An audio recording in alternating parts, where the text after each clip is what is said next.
মৰমৰ জুবিন এই সংসাৰত নাই, তেখেত এই সংসাৰৰ পৰা আঁতৰি গৈছে। খুব মৰ্মান্তিক ঘটনা, মৰ্মান্তিক দুখদায়ক ঘটনা।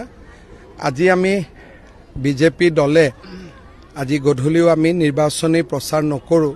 মই এতিয়া খালি গুমাত গৈ মানুহখিনিক নমস্কাৰ কৰি মই গুৱাহাটীলৈ তুৰন্ত উভতি যাম।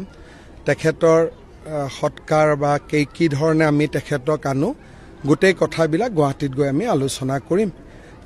অসমবাসী ৰাইজৰ লগতে মই সমগ্ৰ অসমবাসী ৰাইজৰ হৈ কি ক'ম, দুখৰ ক'বলগীয়া একো শব্দই নাই, শব্দই বিচাৰি পোৱা নাই।